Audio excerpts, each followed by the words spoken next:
पराए देख कर चला हसंत हसंत, अपने याद न आवई जिनका आदि न अंत। अर्थात मनुष्य का ये स्वभाव है कि जब वो दूसरे का कोई दोष देखता है, कोई गलती देखता है, तो वो हंसता है, खूब जोर जोर से हंसता है, लेकिन तब उसे अपने दोष याद नहीं आते जिनका ना कोई आदि है ना अंत है।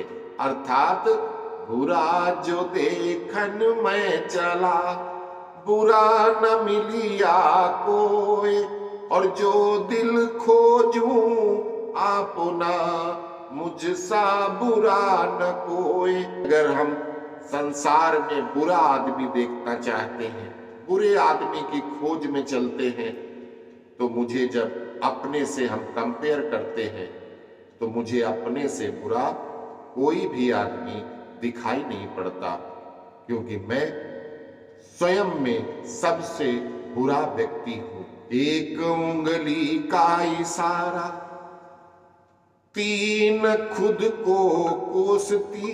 जब हम दूसरे पर एक उंगली उठाते हैं तो तीन जो उंगलियां हैं अपनी तरफ को होती हैं।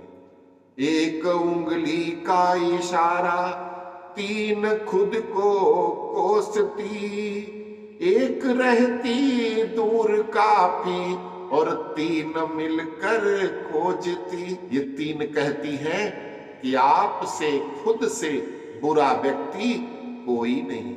आज इस विषय पर एक छोटी सी कहानी के माध्यम से प्रकाश डालते हैं। एक बुजुर्ग किसान थे, उनका नाम था मनीराम, और उनके दो बेटे थे, एक का नाम था संकल्प और एक का नाम था विकल्प। जब किसान का अंतिम समय नजदीक आया, भाई कोई भी है तो आज जवान है कल बूढ़ा होके मरता ही है, तो उसने क्या किया कि अपनी सारी संपत्ति को, जैसा कि होता आया है, अपने दोनों बेटों में बराबर बराबर बांट दिया। और थोड़े दिन के बाद वो किसान मर गया।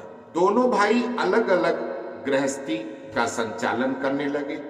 बड़ा भाई विकल्प, जो शुरुआत में तो कोई काम धाम कभी करता नहीं था, बड़ा बेटा ज्यादातर हर घर में बिगड़ ही जाता है, क्योंकि लोग बड़े को थोड़ा ज्यादा दुलार करते हैं, पहली संतान होती है। तो बड़ा बेटा पहले कोई काम नहीं करता था, आलसी था, और छोटा बेटा काम करता था अपने पिताजी के साथ, तो उसकी तो आदत थी। अब जब पिताजी के ना रहने पर दोनों का बंटवारा हो गया, दोनों ही अपने अपने घरों में अपने बीवी बच्चों के साथ रहने लगे। जो बड़ा आलसी था तो उसने तो जो माँ बाप की प्रॉपर्टी मिली उसी से अपना मौज कर रहा था। छोटा उसको बढ़ाने में लगा था, खूब मेहनत करता था। जो संकल्प था वो बड़ा ही मेहनती और मितव्ययी, मतलब जितनी जरूरत हो उतना खर्च करने वाला व्यक्ति था। आरंभ से ही अपना सारा काम मन लगा के करने से उसकी संपत्ति दोगुनी चौगुनी हो गई, और उसने अपने व्यापार को इतना बढ़ा दिया, छोटे वाले ने, और बड़े वाले ने जो मिला था उसको सब खा पी के बराबर कर दिया। अब क्या हुआ कि जो बड़ा भाई था वो छोटे भाई की संपत्ति को देखकर जलने लगा। ये अक्सर होता है, भाई सा मित्र नहीं जग में, भाई सा शत्रु नहीं कोई। भाई के समान आपको प्यार करने वाला, आपके लिए लड़ मरने वाला भी कोई नहीं होता, लेकिन भाई के समान आपसे जलने वाला भी कोई नहीं होता। जब भाई जलने लगता है तो अपने भाई का सबसे बड़ा शत्रु बन जाता है। जो बड़ा भाई था छोटे भाई को देख देख के जलने लगा कि ये तो हमारे बाप ने जरूर कुछ गड़बड़ किया है, इसको हिस्से में ज्यादा दे दिया तभी ये इतना बड़ा हो गया। वो अपने कर्म नहीं देखता कि हमने कोई काम नहीं किया, पिताजी की जो मिली थी उसको हम चट कर गए, खा गए, और उसने उसको और बढ़ाया, मेहनत कर करके उसको 2 गुना 3 गुना किया है। तो भाई भाई को देख करके जलने लगा। तो अब उसकी एक जलन में, अब उसकी कुढ़न में अपने भाई की और भाई के साथ अपने स्वर्गीय पिता की और माता की हमेशा निंदा करना, उनको गालियां देना, यही बड़े भाई का नित्य कर्म बन गया। अब बड़े भाई की पत्नी बड़ी समझदार थी।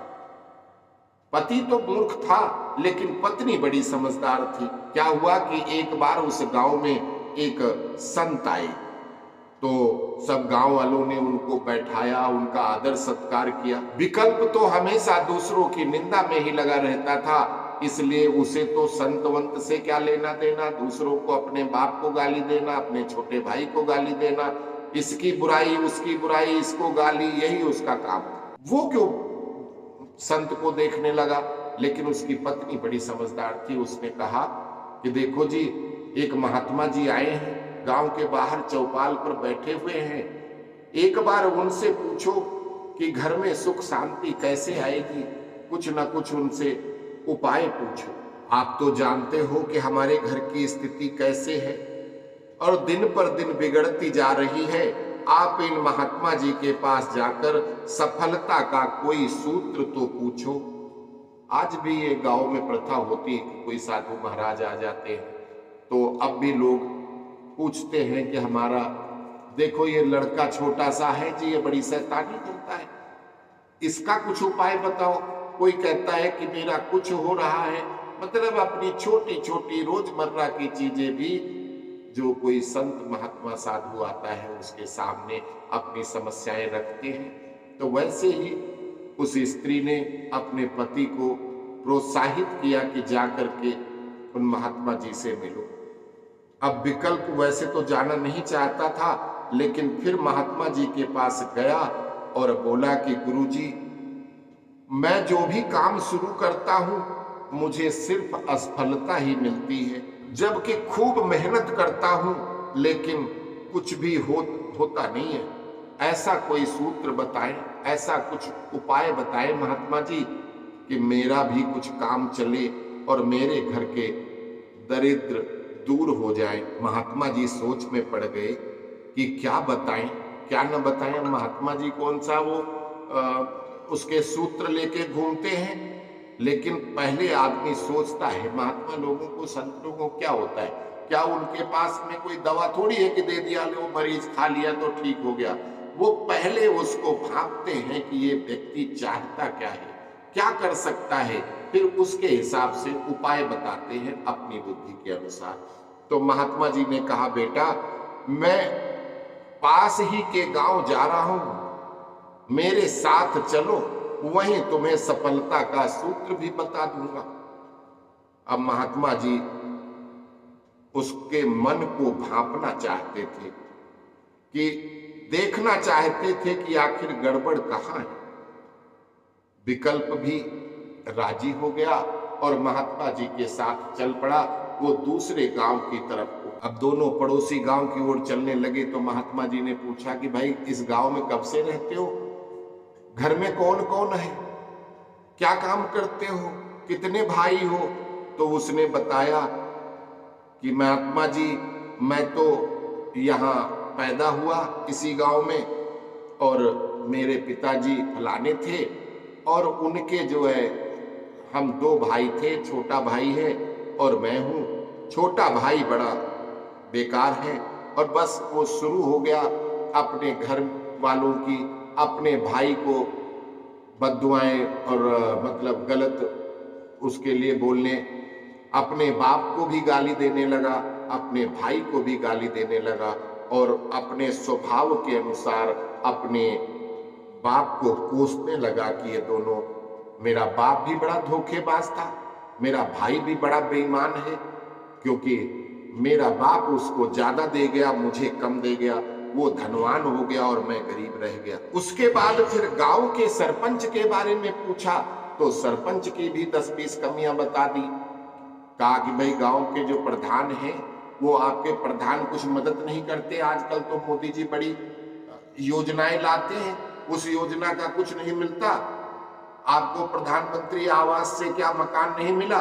तो वो कहता कि वो प्रधान बहुत खराब है, वो घूस मांगता है, उसने ये कर दिया वो कर दिया, अब दिया नहीं। प्रधान को भी इस गाली दे दी।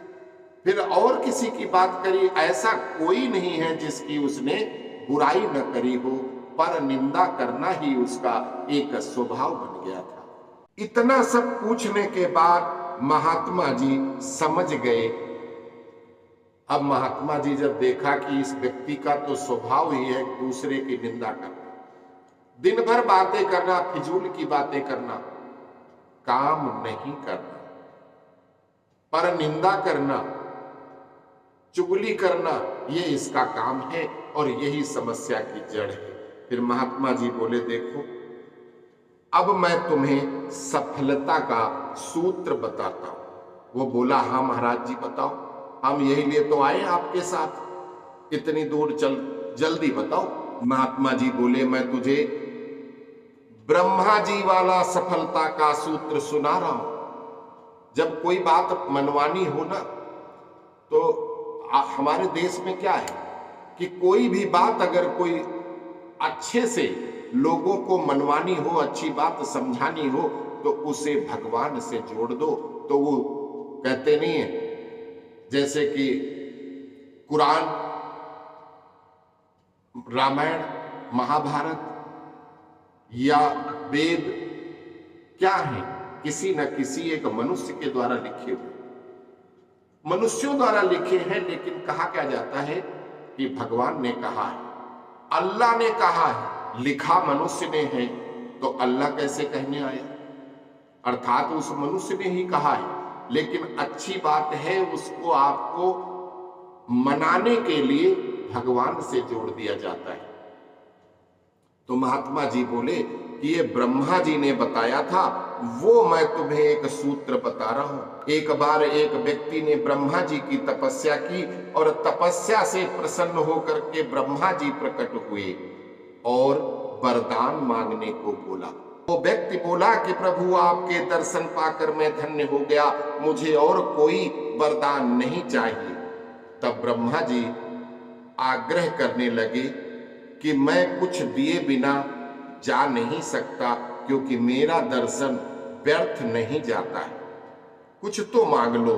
तब उस तपस्वी ने कहा कि प्रभु सुख शांति का वरदान दे दो, प्रभु मुझे ऐसा वरदान दो कि हमेशा सुख और शांति हमारे पास बनी रहे। ब्रह्मा जी ने उपहार स्वरूप उसे 2 काले से रंग के थैले दे दिए।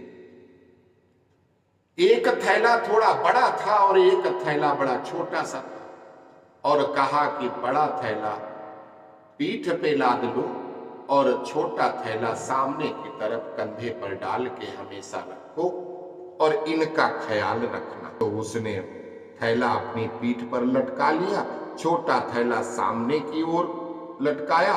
उस व्यक्ति ने इन दोनों थैलों का रहस्य और उपयोग फिर ब्रह्मा जी से पूछा। तो ब्रह्मा जी बोले, बस ये दोनों बुराइयों के थैले।